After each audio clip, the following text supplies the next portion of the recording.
नमस्ते. आज आहे आमचा मास वाढविण्याचा 230वा दिवस. सकाळी 5 वाजता उठून फ्रेश होऊन त्याच्यानंतर थोडेसे घेतले ड्रायफ्रुट्स आणि 2 केळी. त्याच्यानंतर निघालो मी वर्कआउटसाठी. घराच्या बाहेर निघताच आपले जिम पार्टनर मिळाले. व्यायामशाळेमध्ये पोहोचताच सर्वजण तर आलेच होते. त्याच्यानंतर मी बसलो वॉर्मअप करासाठी. आज आमचा चेस्ट आणि ट्रायसेपचा वर्कआउट होता. सर्वात अगोदर घेतला रोहितने रॉड.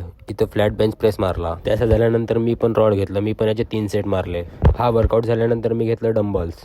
याचे पण 3 सेट मारून मी कंप्लीट केले. त्याच्यानंतर शुभम भिडला ट्रायसेपच्या वर्कआउटसाठी. याचे पण याने 3 सेट कंप्लीट केले. त्याच्यानंतर डंबलचा वर्कआउट माझा बाकीच होता. मी पण याचे 3 सेट कंप्लीट करून मी ट्रायसेपवर आलो. हा ट्रायसेपचा वर्कआउट झाल्यानंतर मी दुसरा वर्कआउट घेतलो. या वर्कआउटचे पण मी 3 सेट कंप्लीट. त्याच्यानंतर 10 किलोची प्लेट ह्या वर्कआउट केलं. या वर्कआउटचं नाव काय आपल्याला माहिती नाही. मग आमच्या मागे बंटे भाऊ स्क्वॉट मारत होता. याचा स्क्वॉट तुम्हाला दाखवतो.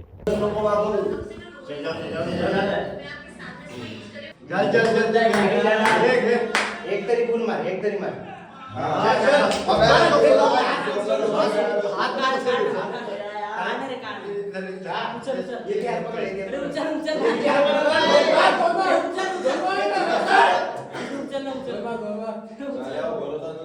याच्यानंतर झाला आमचा पूर्ण वर्कआउट. भेटूया उद्याच्या व्हिडिओमध्ये. जय श्रीराम.